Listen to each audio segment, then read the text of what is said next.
워싱턴 DC 한복판에서 터진 한마디가 태평양을 건너 지구촌을 뒤흔들었습니다. 한국도 일본처럼 550조 투자하라. 순간 전 세계 외교관들의 휴대폰이 일제히 울려댔죠. 일본은 곧바로 응답했습니다. 한국은 조용히 침묵으로 맞섰죠.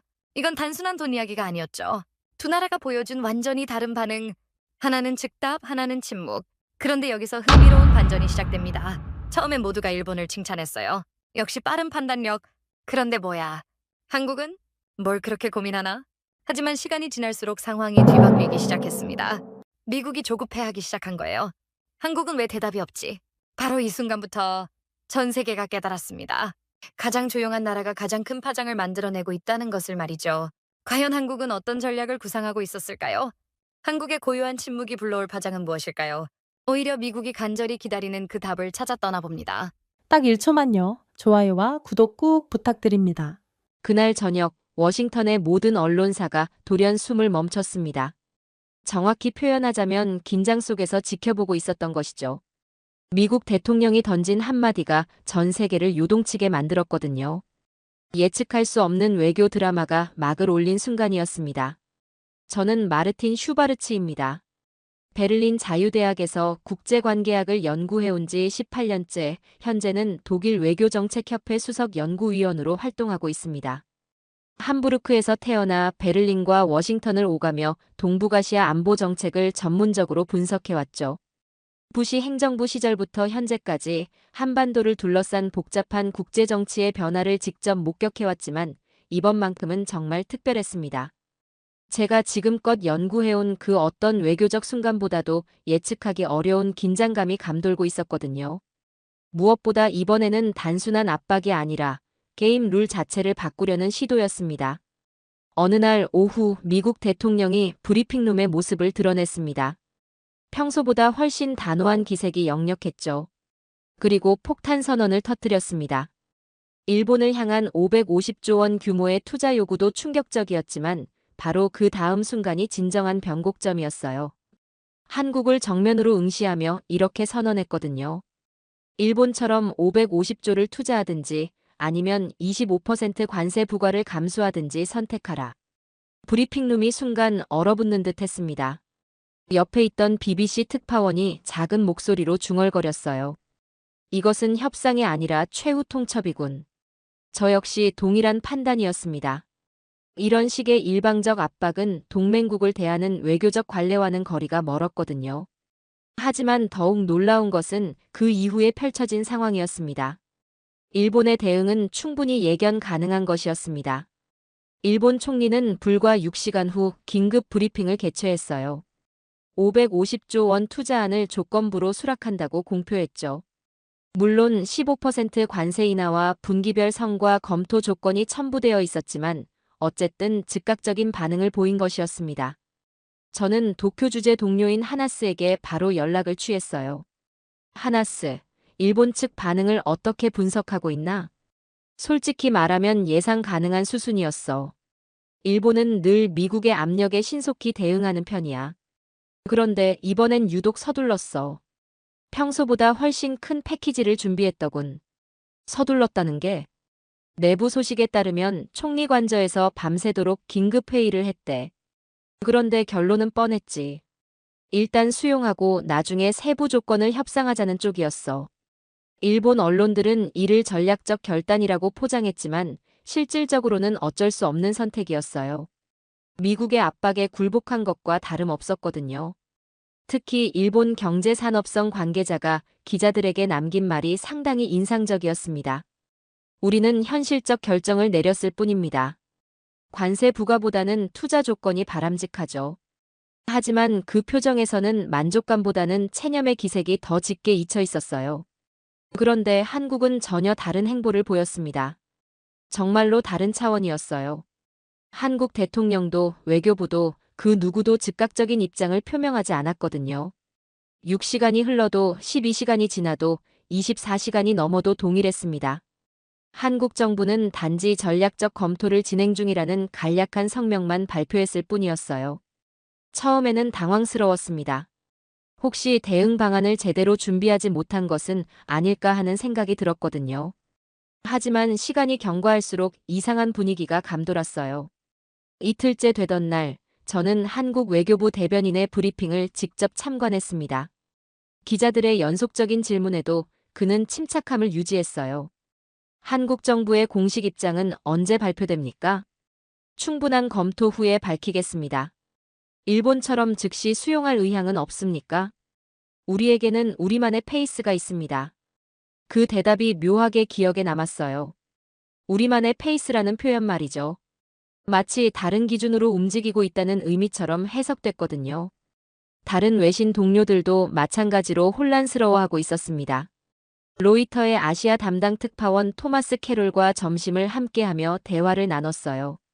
토마스, 한국의 대응을 어떻게 보고 있나? 처음엔 단순히 준비 부족이라고 생각했어. 혹시 대안을 미처 마련하지 못했나? 하는 식으로 말이야. 그런데 지금은 완전히 다른 관점을 갖게 됐어. 어떤? 한국이 이렇게 조용할 때는 반드시 뭔가 준비하고 있다는 뜻이거든. 내가 12년 동안 이 지역을 담당하면서 깨달은 건데 한국은 절대 수동적으로만 있는 나라가 아니야. 다이 벨트의 서울 특파원 클라우스 밀러는 더욱 직설적이었습니다. 일본은 급했지만 한국은 기다리고 있어. 그런데 이게 더 무서운 거야. 일본은 읽을 수 있지만 한국은 읽기 어렵거든. 저 역시 의구심이 생기기 시작했습니다. 과연 이 침묵이 무능력의 표현일까요? 아니면 고도의 전략일까요? 한국이 지금까지 보여준 외교적 행보를 돌이켜보면 단순히 당황해서 아무것도 하지 못하고 있는 것은 아닌 듯 했거든요. 한국 외교부를 방문했을 때의 기억이 떠올랐습니다.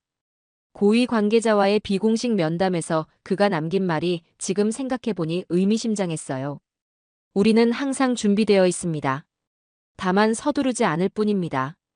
그때는 단순한 외교적 수사인 줄 알았는데 지금 보니 진짜 전략이었을 가능성이 있겠더라고요. 무엇보다 한국 정부 관계자들의 표정에서 절망이나 당황은 찾아볼 수 없었어요. 오히려 무언가를 신중하게 계산하고 있는 듯한 차분함이 느껴졌죠. 흥미로운 것은 미국 측의 반응이었습니다. 미국 대통령은 사흘째 되던 날 다시 브리핑을 개최했어요. 한국이 아무런 반응을 보이지 않는다며 불만을 드러냈거든요. 일본은 바로 응답했는데 한국은 왜 대답이 없나? 시간이 촉박한데 무엇을 그렇게 고민하는 것인가? 하지만 이상하게도 그 불만 속에서 조급함이 엿보였습니다. 마치 한국의 침묵이 계획에 없던 변수라는 듯이 말이에요. 보통 압박을 가하는 쪽이 여유로워야 하는데 오히려 초조해하고 있었거든요. 백악관 내부 소식에 따르면 참모들도 한국의 반응을 예상하지 못했다고 하더라고요. 한 고위 관계자는 익명을 조건으로 이렇게 털어놓았습니다. 일본은 예상 시나리오대로 움직였는데 한국은 완전히 다른 게임을 하는 것 같습니다.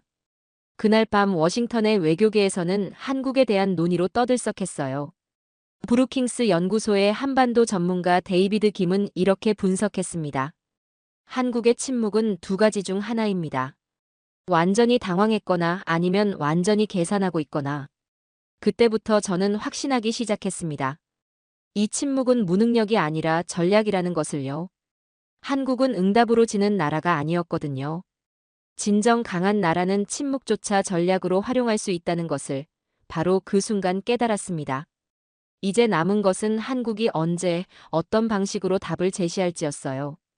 그리고 그 답이 과연 어떤 파장을 불러일으킬지가 진정한 핵심이었죠. 일본의 발표 후 며칠이 흘렀지만 워싱턴의 분위기는 여전히 어수선했습니다. 저는 이러한 대조적인 반응을 보다 면밀히 분석해보기로 결심했습니다. 두 나라의 접근 방식이 너무나 상반되었기 때문이었어요. 일본의 합의안을 자세히 들여다보니 흥미로운 지점들이 발견되었어요. 550조 원 투자 승인은 맞지만 세부 조건이 상당히 복잡하게 구성되어 있었습니다. 15% 관세 인하를 전제로 한 조건부 합의였고 분기별 성과 평가 후 재검토 조항이 포함되어 있었어요. 투자 시기도 3년에 걸쳐 단계적으로 진행하는 방식이었습니다. 더 중요한 것은 투자 대상 대부분이 기존에 계획된 프로젝트들을 재포장한 것들이었다는 점이었어요. 도쿄에 있는 동료 기자의 분석이 현실적이었습니다. 피에르, 이번 합의 너무 급하게 만든 흔적이 보이지 않나? 맞아. 실제로는 신규 투자보다 기존 계획을 포장만 새롭게 한 것이야. 빠른 수습을 원했던 거지. 미국의 압박을 신속히 벗어나고 싶었던 것 같다고 분석하더라고요. 실제로는 신규 투자가 아니라 기존 계획을 재포장한 경우가 많았다는 해석이었습니다. 실제로 일본 내부에서는 이번 합의를 두고 논란이 적지 않았습니다. 니혼 게이자이 신문은 사설에서 전략적 결정이지만 부담이 크다고 평가했어요. 아사히 신문도 성급한 합의가 장기적으로는 독이 될 수 있다고 우려를 표명했습니다. 반면 한국의 접근 방식은 전혀 달랐습니다. 한국 외교부는 여전히 전략적 검토 중이라는 간략한 입장을 되풀이했지만 그 검토의 깊이는 차원이 달랐죠. 기획재정부 관계자가 언급했습니다. 우리는 감정이 아닌 구조로 접근하고 있습니다. 숫자보다 중요한 것은 그것이 우리 경제에 미치는 장기적 영향입니다. 한국 정부는 단순히 투자 규모만 고려하는 것이 아니었습니다. 경제 구조 전체를 감안하고 있었거든요. 원화 기반 경제에서 갑작스럽게 550조를 투자하는 것이 현실적으로 가능한지부터 검토하고 있었습니다. 한국기획재정부의 한 고위 관계자는 비공식 브리핑에서 핵심을 짚었습니다. 우리는 감정이 아닌 구조로 접근하고 있습니다. 550조라는 숫자보다 중요한 것은 그것이 우리 경제에 미치는 장기적 영향이라고 했습니다. 이는 일본의 즉석 대응과는 다른 철학이었어요. 일본이 당장의 관세 회피에 집중했다면 한국은 장기적 국가 전략을 우선순위에 두고 있었거든요. 국정원 출신의 한 외교 전문가와 인터뷰할 때 그의 분석이 상당히 인상적이었어요. 일본은 미국과의 관계를 위기 관리 차원에서 접근합니다. 문제가 생기면 빨리 수습하려고 하죠. 반면 한국은 기회 창출의 관점에서 본다고 했어요. 위기를 오히려 더 나은 조건을 만들어낼 기회로 보는 것이라고 분석했습니다. 이런 철학적 차이는 외신들의 보도에서도 드러났습니다. 로이터는 일본의 대응을 신속한 위기 관리로 평가했지만 한국의 침묵에 대해서는 전략적 기다림이라고 분석했어요. 파이낸셜 타임스의 아시아 에디터 마크 존슨의 칼럼이 특히 인상적이었습니다. 일본은 예측 가능한 동맹국의 모습을 보였지만 한국은 예측 불가능한 전략적 파트너의 면모를 드러내고 있다고 평가했거든요. 워싱턴의 분위기도 점점 변화하고 있었어요. 처음엔 한국의 침묵을 무능력으로 해석했던 관료들도 시간이 지나면서 다른 시각을 갖기 시작했거든요. 국무부의 한 고위 관계자는 비공개 브리핑에서 상당히 의미심장한 말을 했습니다. 한국이 감정이 아닌 수치로 대응하고 있는 것 같다는 것이었어요. 백악관 내부에서도 비슷한 분위기였습니다. 한 고위 참모는 익명을 조건으로 솔직하게 털어놓았어요.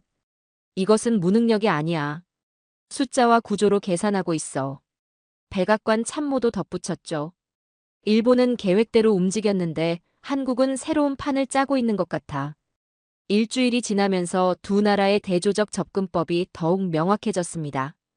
일본은 빠른 결정으로 당장의 위기를 모면했지만 장기적 부담을 안게 되었어요. 반면 한국은 당장의 이익보다 미래의 정당성을 선택한 것처럼 보였죠. 브루킹스 연구소의 한국 전문가 빅터 차는 이를 명확하게 분석했습니다. 한국은 단순히 응답하지 않은 것이 아닙니다. 상황 자체를 자신에게 유리한 구조로 재편하고 있었던 것입니다. 이는 성숙한 중견국의 전략적 사고방식이라고 평가했습니다. 저는 이 시점에서 깨달았습니다. 우리가 목격하고 있는 것은 단순한 외교적 엇박자가 아니라 두 가지 철학의 충돌이라는 것을요. 일본의 신속함과 한국의 신중함. 그리고 그 신중함 속에 숨겨진 더 큰 그림이 있다는 것을 말이죠. 한국은 응답으로 지는 나라가 아니었습니다. 당장의 이익보다 미래의 정당성을 본 나라였어요. 그리고 그런 선택이야말로 진정한 강함의 표현이었던 것이죠. 한국의 침묵을 분석하면서 저는 놀라운 사실을 발견했습니다. 미국 대통령이 550조 투자를 요구했지만 한국은 이미 그보다 훨씬 많은 성과를 거두고 있었거든요. 다만 조용히, 조건 없이, 그리고 자발적으로 말이에요. 이 발견은 제 인식을 완전히 바꿔놓았습니다. 한국 기업들이 미국에서 하고 있는 일을 직접 조사해보니 정말 놀라운 것을 발견했어. 텍사스에 있는 동료 기자가 삼성 반도체 공장 취재를 하면서 제게 전화를 걸었어요. 한국은 이미 3년 전부터 텍사스에 반도체 공장을 건설하고 있어. 무려 20조 규모인데 이번 요구가 있기 전부터 엄청난 투자를 해왔던 셈이지. 이 말을 듣고 저는 한국 기업들의 미국 투자 현황을 체계적으로 조사해보기로 했습니다. 결과는 충격적이었어요. 삼성전자는 텍사스 오스틴과 테일러에 총 20조 원 규모의 반도체 생산 거점을 구축 중이었습니다. 이는 단순한 공장이 아니라 차세대 반도체 기술의 핵심 거점이었어요. 현지 직원만 해도 2만 명을 초과한 상태였고 이들 대부분이 고임금의 기술직이었습니다. 현대차 그룹의 움직임은 더욱 인상적이었습니다. 엘라베마, 조지아에 이어 최근에는 전기차 전용 공장까지 신설하며 3년간 25조 원 이상을 투자하고 있었거든요. 특히 조지아 사바나의 전기차 공장은 GM과의 합작으로 미래 자동차 산업의 핵심 거점으로 자리 잡고 있었어요. 조지아주 사바나에서 만난 현대차 공장 직원의 말이 기억에 남습니다. 5년째 근무하고 있는데 한국 회사지만 지역 경제에 상당한 도움이 되고 있다고 했어요. 임금도 지역 평균보다 30% 이상 높고 건강보험과 연금, 교육비 지원까지 해준다고 하더라고요. SK와 LG의 배터리 사업도 마찬가지였습니다. SKO는 조지아와 켄터키의 배터리 공장을 운영 중이고 LG에너지솔루션은 미시간과 오하이오에서 GM과 공동으로 배터리 생산 거점을 구축하고 있었어요. 특히 LG의 미시간 공장은 테슬라를 비롯한 주요 전기차 업체들의 배터리를 공급하는 핵심 거점이었습니다. 포스코는 엘라베마와 텍사스의 철강 공장을 운영하고 있었고 롯데케미칼은 루이지애나의 에탄 크래커 공장을 건설 중이었습니다. 한화는 태양광 패널 공장을, CJ는 식품 가공 공장을 각각 건설하고 있었어요. 이 모든 투자를 합치면 125조 원을 넘어섰습니다. 미국 대통령이 요구한 550조 원에는 못 미치지만 그 의미는 완전히 달랐어요. 조건도 없고 강요도 없었거든요. 순전히 기업의 자발적 판단에 의한 투자였죠. 워싱턴의 한국 대사관에서 만난 경제참사관의 설명이 인상적이었습니다. 한국 기업들의 미국 투자는 단순한 시장 진출이 아니에요. 철저히 장기적 파트너십을 구축하는 전략적 투자를 하고 있죠. 정치적 압박이 아니라 경제적 논리에 따른 선택이었다는 설명이었습니다. 실제로 현장을 돌아보니 한국 기업들의 투자는 단순한 돈의 문제가 아니었어요. 기술 이전, 인력 양성, 지역 사회 기업까지 포함한 종합적 패키지였거든요. 미시간에 있는 LG 배터리 공장을 방문했을 때의 일입니다. 공장장인 김성호 상무의 설명을 들어보니 놀라운 점들이 많았어요. 우리는 미국에 올 때 단순히 공장만 짓는 것이 아닙니다. 지역 대학과 협력해서 배터리 전문 인력을 양성하는 프로그램도 운영하죠. 한국 대학과도 협업하고요. 미시간 대학, 웨인 스테이트 대학과 함께 배터리 기술 석사 과정을 운영하고 있다고 했어요. 작년에만 200명이 이 프로그램을 통해 취업했다고 하더라고요. 이런 철학은 숫자로는 측정할 수 없는 가치를 만들어내고 있었습니다. 미국 현지 직원들의 한국 기업에 대한 인식이 상당히 긍정적이었거든요. 엘라베마 현대차 공장에서 만난 라인 매니저 데이비드 스미스의 말이 인상적이었어요. 처음엔 한국 회사라고 해서 걱정이 많았는데 일해보니 정말 다르더군요. 한국식 정문화도 좋고 기술력은 물론이고요. 어쩌면 미국 회사보다 더 체계가 잡혀서 일하기엔 편해요. 켄터키의 SK 배터리 공장에서 만난 기술자 토니 윌리엄스의 증언도 비슷했어요. 3년째 근무하고 있는데 정말 만족한다는 것이었습니다.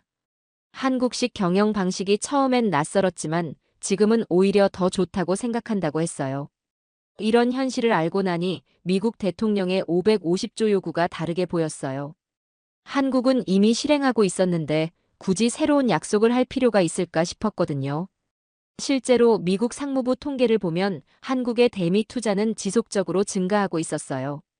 지난 3년간만 해도 연평균 20% 이상 늘어났거든요. 그것도 제조업 분야에서 고부가가치 투자가 중심이었습니다. 더 놀라운 것은 이런 투자들이 대부분 조용히 진행되고 있다는 점이었습니다. 언론의 주목도 받지 않고 정치적 선전 도구로 사용되지도 않았어요. 순전히 경제적 논리에 따른 장기적 투자였죠. 조지아주 경제개발청의 마크 윌슨 국장은 한국 기업들의 투자를 높이 평가했습니다. 한국의 투자로 우리 주에 큰 변화가 일어났죠. 일자리뿐만 아니라 기술력 향상, 인재 양성까지 종합적 효과가 미치는 영향이 큽니다. 실제로 현대차 공장이 들어서면서 직간접 일자리 3만 개가 창출됐고 지역 GDP도 15% 증가한 것을 보면 말 다하지 않았겠습니까? 이런 성과들을 종합해보니 한국의 침묵이 다른 의미로 해석되었어요.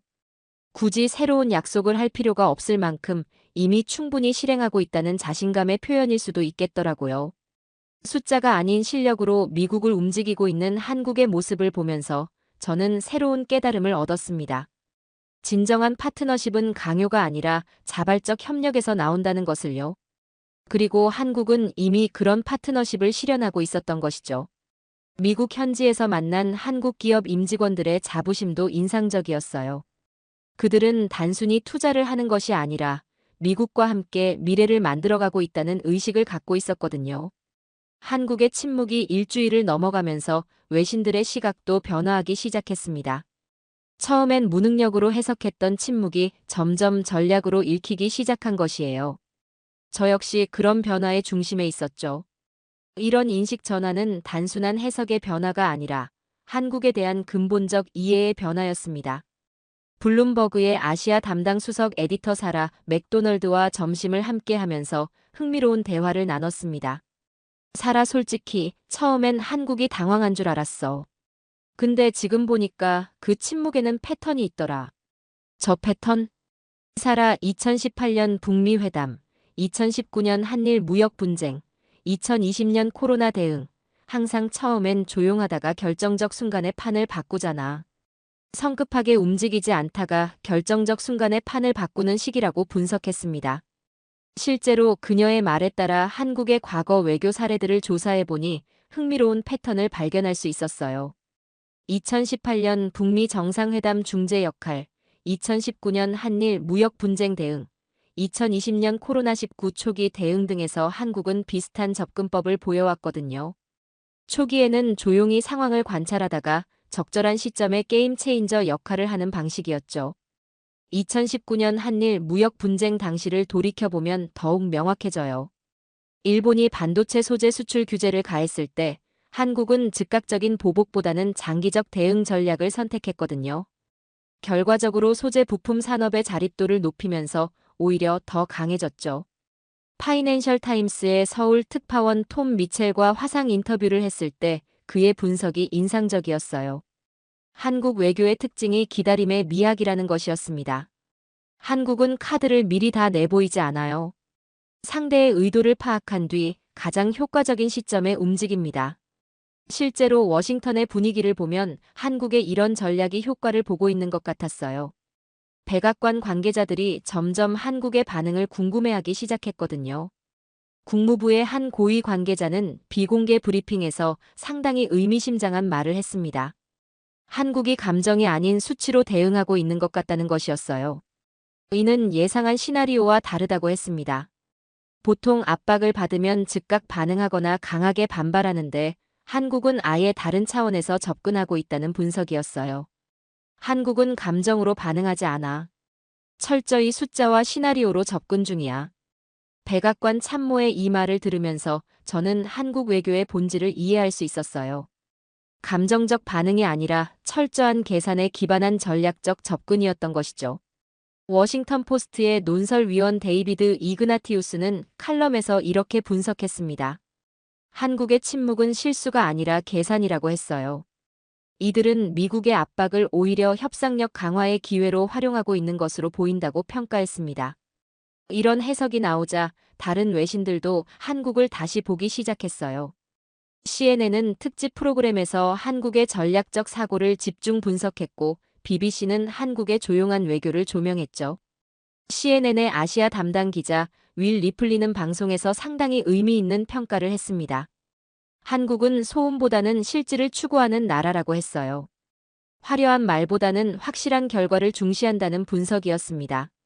특히 인상적이었던 것은 월스트리트 저널의 사설이었어요. 한국의 응답 지연은 무례함이 아니라 성숙함이다. 진정한 파트너는 맹목적으로 따르지 않는다. 저는 이런 변화의 배경을 더 깊이 파악하기 위해 한국의 과거 외교 성과들을 조사해 봤습니다. 1988년 서울 올림픽 당시 동서화해 분위기 조성, 1997년 외환위기 극복 과정에서의 국제 협력, 2002년 월드컵의 성공적 개최 등 한국은 위기를 기회로 바꾸는 데 탁월한 능력을 보여왔거든요. 특히 1988년 서울 올림픽은 대표적 사례였어요.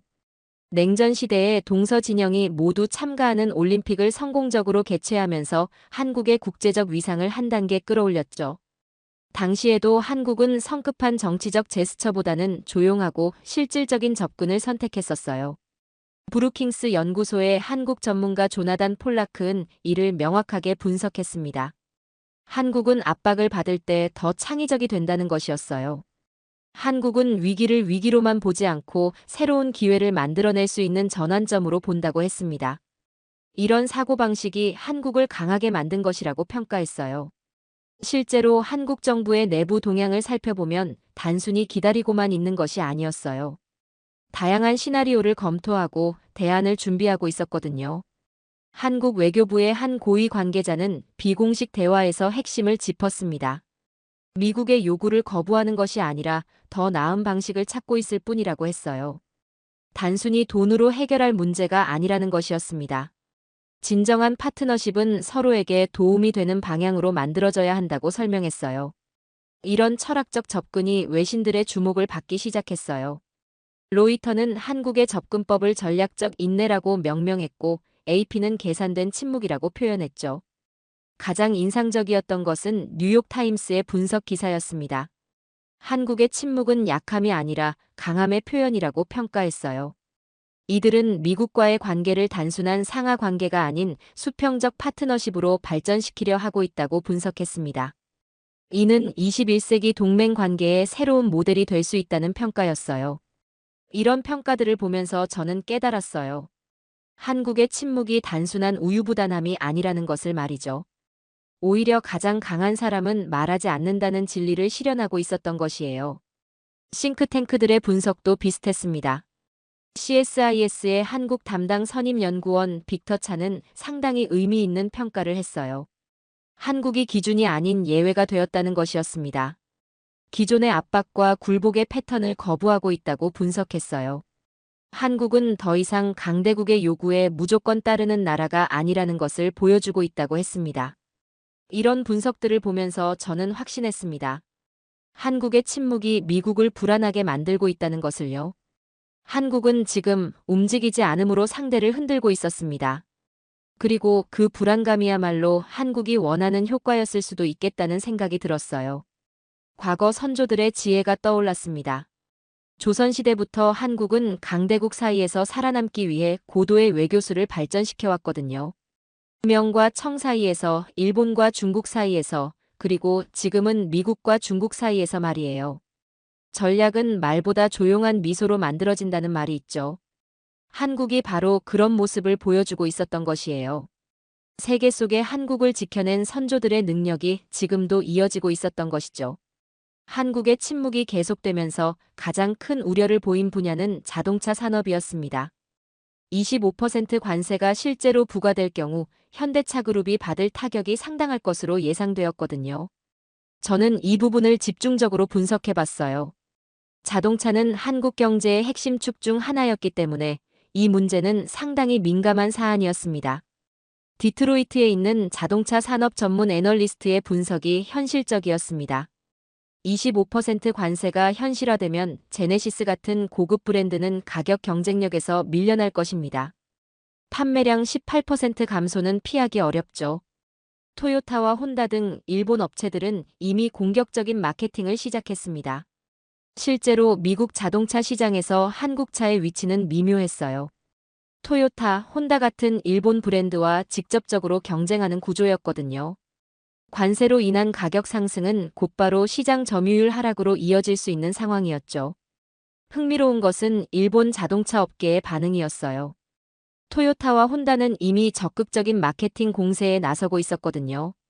마치 한국차의 관세 부과를 기정사실로 받아들이고 시장 점유율 확대 기회로 보는 것 같았어요.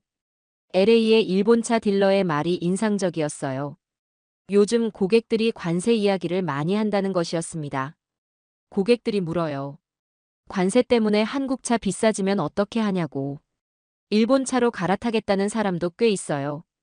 불확실성이 소비자들을 불안하게 만들고 있었던 것이죠. 이런 상황에서 한국 정부의 침묵은 자동차 업계에 큰 부담이 될 수 있었어요. 하지만 현대차 그룹의 반응은 예상과 달랐습니다. 현대차 미국 법인의 한 고위 관계자와 비공식 대화를 나눴을 때 그의 말이 인상적이었어요. 관계자 우리는 수출만 하는 회사가 아닙니다. 엘라베마에서만 연간 40만 대를 생산하고 있어요. 전체 판매량의 60% 이상이 현지 생산입니다. 실제로 현대차는 엘라베마 공장에서 상당한 물량을 생산하고 있었어요. 관세에 직접적 타격을 받지 않는 구조를 이미 만들어 놓았던 것이죠. 하지만 모든 문제가 해결된 것은 아니었습니다. 고급 부품이나 특정 모델들은 여전히 한국에서 수입해야 했거든요. 자동차 산업 컨설턴트의 분석이 현실적이었어요. 현대차의 미국 현지 생산 비중이 높아진 것은 맞지만 여전히 관세의 영향을 피할 수는 없다는 것이었습니다. 프리미엄 세단이나 전기차 같은 고부가 가치 제품들은 대부분 한국에서 만들어진다고 했어요. 제네시스는 한국에서만 생산되기 때문에 25% 관세를 받으면 BMW, 메르세데스와의 경쟁에서 밀려날 수 있다는 분석이었습니다. 그런데 흥미로운 것은 한국 정부의 접근법이었어요. 자동차 산업만을 따로 떼어서 보호하려 하지 않았거든요. 오히려 전체적인 그림 속에서 자동차를 하나의 요소로 보고 있었어요. 한국산업통상자원부의 한 관계자는 비공식 브리핑에서 핵심을 짚었습니다. 자동차를 지키지 않는 것이 아니라 더 큰 미래를 위한 전략적 선택입니다. 조선, 반도체, 배터리 등 전체적인 산업 생태계를 고려해야 한다고 설명했어요. 이런 접근법은 상당히 계산적이었어요. 자동차 하나를 위해 전체 협상 구도를 흔들기보다는 더 큰 판에서 유리한 조건을 만들어내려는 전략이었거든요. 브루킹스 연구소의 경제 전문가는 이를 명확하게 분석했습니다. 한국은 부분의 손해를 전체의 전략으로 바꾸려 하고 있다는 것이었어요.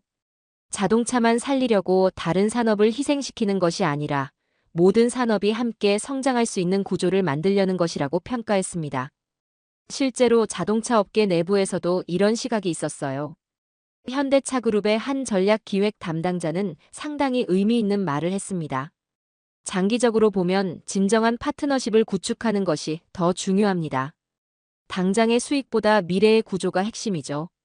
이런 철학은 숫자로는 측정하기 어려운 가치를 추구하는 것이었어요. 당장의 판매량보다 장기적 관계를 중시하는 접근법이었죠. 월스트리트 저널의 자동차 담당 기자는 이를 높이 평가했습니다. 한국은 자동차를 볼모로 잡히지 않으려 한다는 것이었어요. 자동차 하나 때문에 전체 전략을 포기하지 않겠다는 의지를 보이는 것이라고 분석했습니다. 이런 태도가 오히려 협상력을 높여줄 수 있다고 평가했어요. 실제로 미국 자동차 시장에서 한국차의 위치는 단순한 가격 경쟁력만으로 설명할 수 없었어요. 품질, 디자인, 기술력에서 이미 인정받고 있었거든요. 자동차 전문 리뷰어는 현대차를 높이 평가했습니다. 이미 미국 소비자들에게 신뢰받는 브랜드가 되었다는 것이었어요. 관세로 인한 일시적 어려움은 있겠지만 장기적으로는 극복할 수 있을 것이라고 했습니다. 품질 평가에서 지속적으로 상위권을 유지하고 있고 소비자 만족도도 높다는 분석이었어요. 미국 자동차 딜러 협회의 한 관계자도 비슷한 견해를 보였어요. 현대차는 이미 미국 시장에 뿌리를 내렸다는 것이었습니다. 단순히 가격만으로 경쟁하는 브랜드가 아니라고 평가했어요. 브랜드 파워와 현지 생산 능력을 고려하면 충분히 극복 가능할 것 같다고 했습니다. 가장 계산적인 나라는 결국 가장 강하다는 말이 있죠. 한국이 자동차라는 카드를 성급하게 사용하지 않는 이유도 그런 계산에서 나온 것 같았어요. 한국은 조선과 미래 산업을 보고 있었습니다. 자동차를 지키지 않은 것이 아니라 더 큰 미래를 지킨 것이었어요. 전체를 보는 시각, 장기를 보는 안목. 그것이 한국 외교의 진정한 강점이었던 것이죠. 한국의 침묵이 2주를 넘어가면서 새로운 국면이 전개되기 시작했습니다. 한국이 단순히 투자 규모만으로 협상하는 것이 아니라는 신호가 나오기 시작한 것이에요. 특히 조선업과 방산 분야에서 미국이 절실히 필요로 하는 카드들을 제시하기 시작했죠. 이는 게임의 룰을 바꾸는 움직임이었습니다.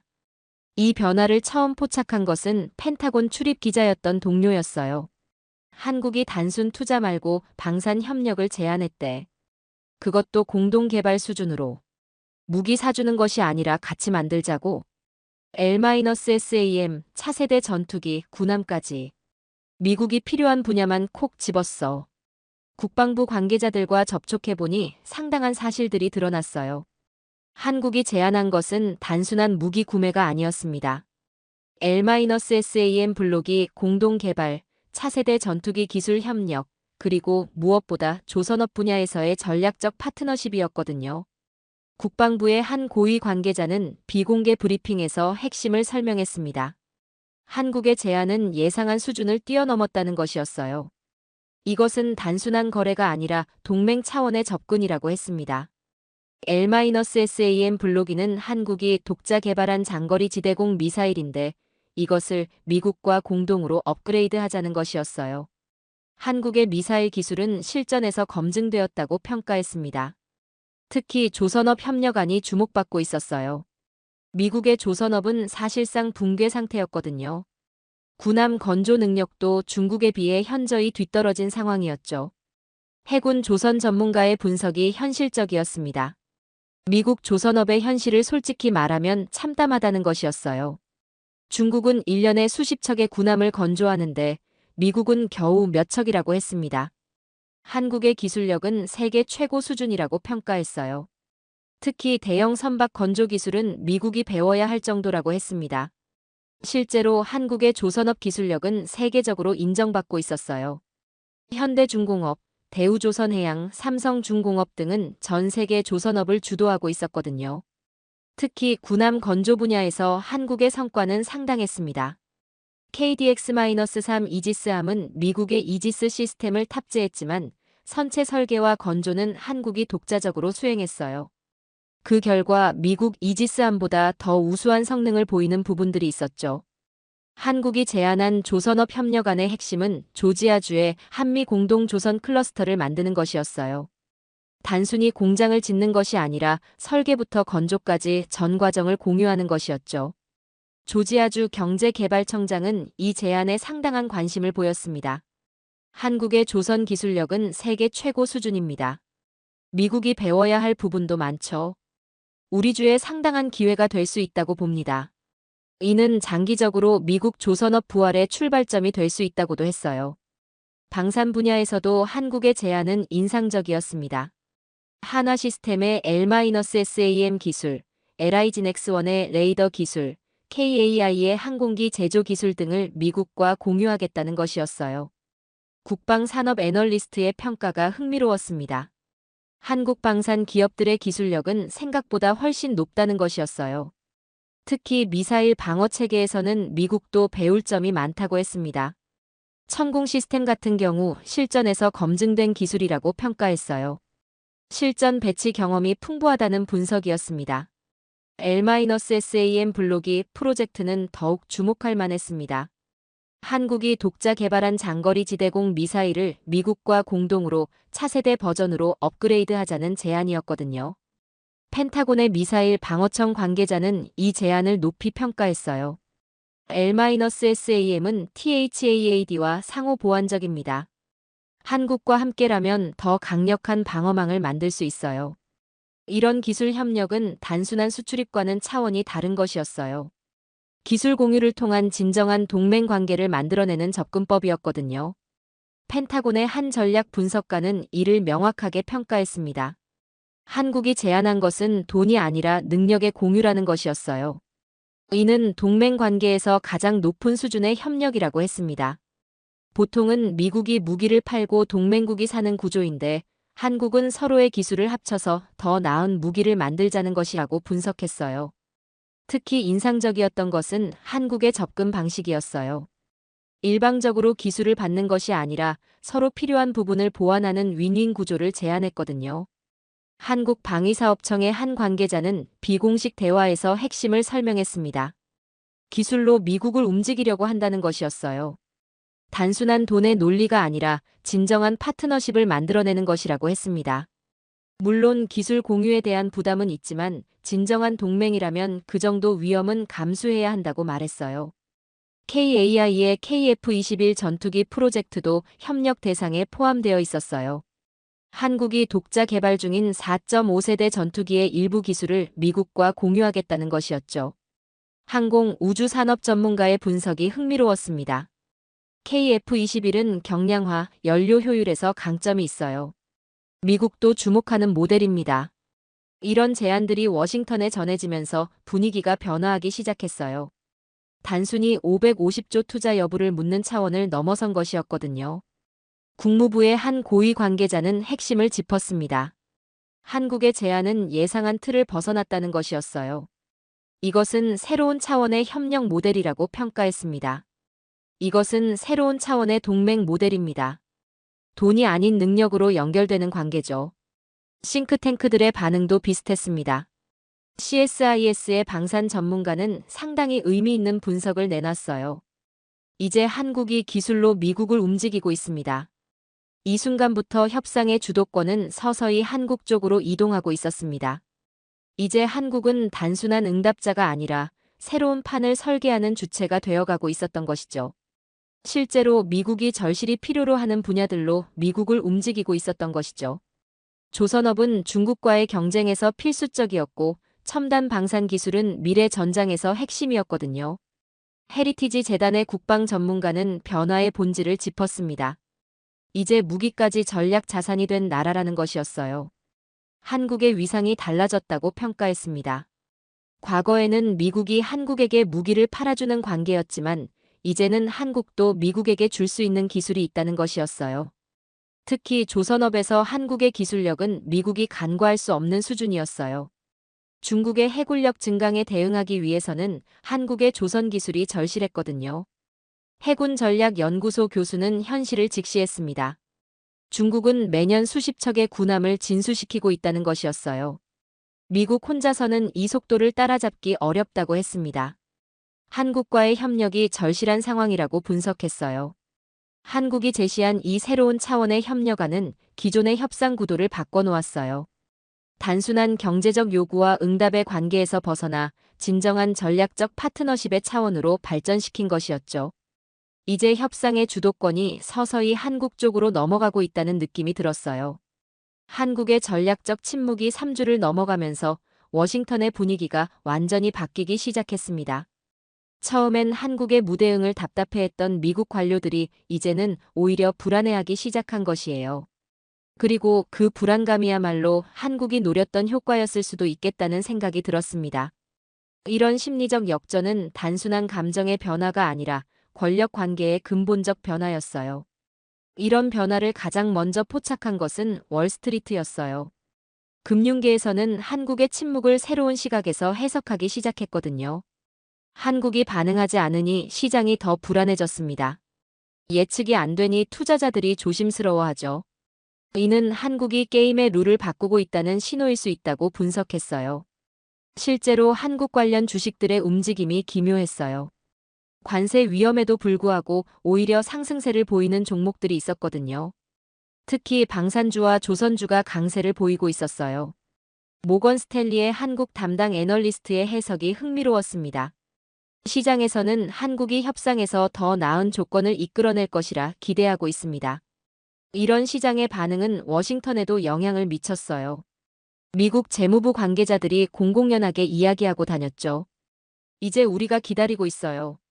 한국이 뭘 준비하고 있는지 모르겠지만 확실히 준비 중이라는 느낌입니다. 재무부의 한 고위 관계자는 비공개 회의에서 상당히 의미심장한 말을 했다고 합니다. 한국이 움직이지 않아서 불안하다는 것이었어요. 이들이 뭔가 다른 계획을 가지고 있는 것 같다고 했습니다. 백악관 내부에서도 한국에 대한 인식이 바뀌고 있었던 것이에요. 한 고위 참모는 익명을 조건으로 솔직하게 털어놓았습니다. 우리가 당황하고 있다는 것을 인정해야 할지도요. 처음엔 한국이 시나리오를 벗어난 줄 알았는데 알고 보니 우리가 틀린 것이었습니다. 국가경제회의의 한 관계자도 비슷한 우려를 표했어요. 한국의 침묵이 길어질수록 미국 입장이 약해지고 있다는 것이었습니다. 일본은 즉시 응답해서 주도권을 잡았다고 생각했는데 한국은 아예 다른 테이블에서 게임하고 있는 것 같다고 분석했어요. 이런 심리적 변화는 상당히 의미가 컸어요. 협상에서 기다리는 쪽이 주도권을 갖게 된 것이었거든요. 하버드 케네디 스쿨의 협상 전문가는 이를 심리적 역전이라 불렀습니다. 협상에서 가장 강한 쪽은 떠날 수 있는 쪽입니다. 한국은 그 포지션을 만들었어요. 예일대 경영대학원의 교수도 비슷한 분석을 했어요. 한국은 게임 이론의 원칙을 활용하고 있다는 것이었습니다. 상대방의 조급함을 자신의 협상력으로 전환시키는 고전적 전략이라고 평가했어요. 싱크탱크들의 분석도 비슷한 방향이었어요. 브루킹스 연구소에서는 한국의 접근법을 집중 분석하는 세미나를 열었거든요. 브루킹스의 선임 연구원의 발표가 인상적이었습니다. 한국은 기준을 따르지 않고 예외를 설계하고 있습니다. 이것은 중견국 외교의 새로운 모델이죠. 아메리칸 엔터프라이즈 연구소의 전문가도 한국의 전략을 분석했어요. 한국이 보여주고 있는 것은 전략적 자신감이라는 것이었습니다. 자신들의 가치를 정확히 알고 있고 그에 맞는 대우를 요구하고 있다고 평가했어요. 실제로 한국의 이런 접근법은 다른 국가들에게도 영향을 미치기 시작했어요. 일본 정부 내부에서도 한국의 전략을 재검토하고 있다는 소식이 들려왔거든요. 도쿄의 한 외교 소식통은 흥미로운 정보를 전했습니다. 일본 외무성에서도 한국의 대응을 주목하고 있다는 것이었어요.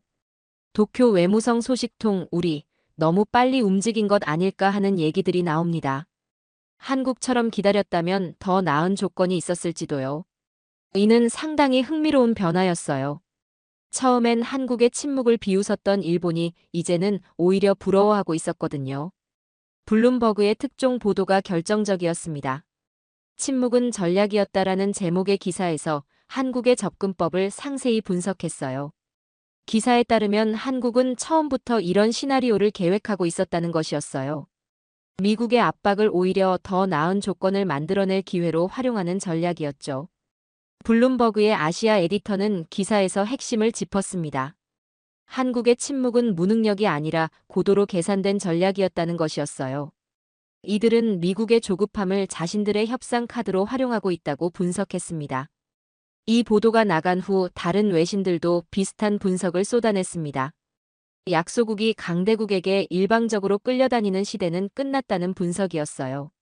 한국이 보여준 것은 단순한 협상 기술이 아니라 국가 차원의 전략적 사고력이라고 했습니다. 가장 인상적이었던 것은 워싱턴 포스트의 사설이었습니다. 한국의 침묵은 우리에게 중요한 교훈을 준다는 것이었어요. 진정한 파트너십은 일방적 요구가 아니라 상호 존중에서 나온다는 것이라고 평가했습니다. 이런 언론 보도들이 나오면서 워싱턴의 분위기가 완전히 바뀌었어요. 이제는 미국이 한국의 다음 행보를 기다리는 상황이 된 것이었죠. 백악관 내부에서도 한국에 대한 재평가가 이루어지고 있었어요. 한 고위 관계자는 익명을 조건으로 핵심을 짚었습니다. 한국이 조건을 제시할 때까지 기다려야 할 것 같다는 것이었어요. 이제는 미국이 그들의 제안을 들어볼 차례라고 했습니다. 이 순간 저는 깨달았습니다. 한국이 단순히 협상에서 이긴 것이 아니라는 것을 말이죠. 아예 협상의 성격 자체를 바꿔버린 것이었어요. 이제는 미국이 한국의 조건을 기다리는 상황이 되었습니다. 침묵하는 나라가 기준이 되는 순간이었어요. 이것이야말로 진정한 외교의 승리였던 것이죠. 한국의 침묵이 한 달을 넘기자 전 세계의 시선이 한국으로 쏠렸습니다. 더 이상 단순한 한미 무역 협상이 아니었습니다. 워싱턴의 외교계에서는 한국이 조용히 새로운 국제 질서의 틀을 짜고 있다는 분석이 퍼지기 시작했죠. 가장 뚜렷한 변화는 미국 대통령의 태도에서 드러났습니다. 한국은 중요한 동맹국입니다.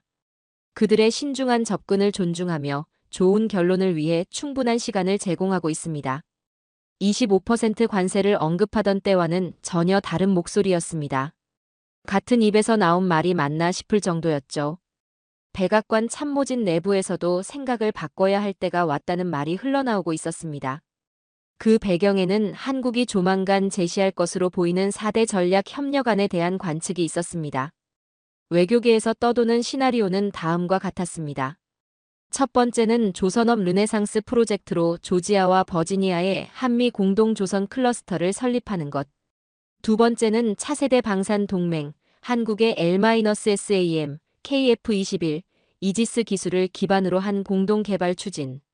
세 번째는 반도체 기술 혁신 센터 설립으로 텍사스 애리조나 공동 R&D 허브를 구축하는 것.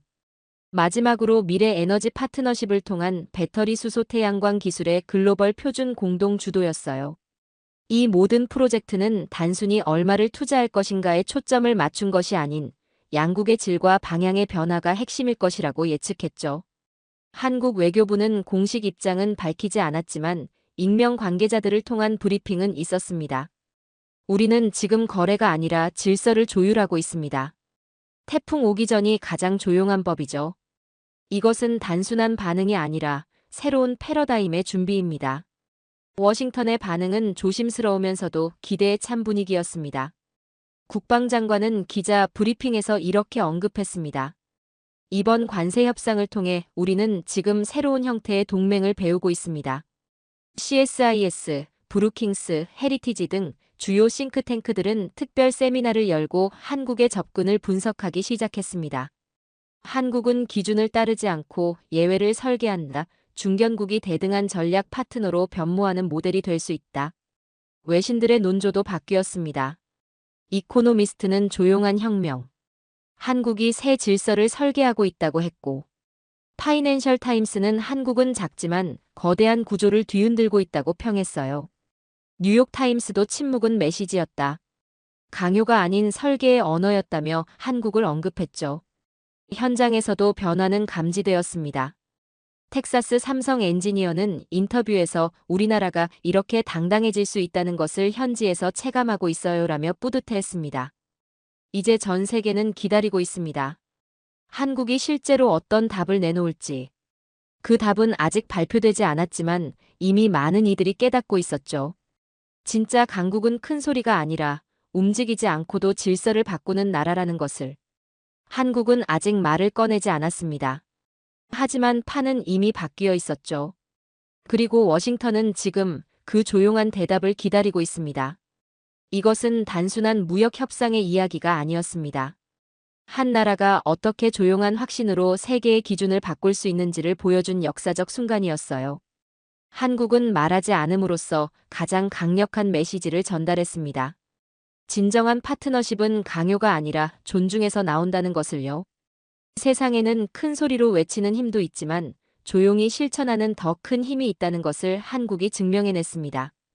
오늘 우리가 목격한 것은 새로운 시대의 시작입니다. 작은 나라도 큰 꿈을 가질 수 있고 침묵도 때로는 가장 웅변적인 답변이 될 수 있다는 희망의 메시지였어요. 한국이 세계에 선사한 이 소중한 교훈을 우리 모두 가슴에 새겨야 할 것입니다. 지금까지 우인스의 수진이었습니다. 오늘도 끝까지 함께 해주셔서 정말 감사합니다. 당신만의 해외 감동 이야기가 늘 당신 곁에서 따뜻한 순간으로 남길 바랍니다.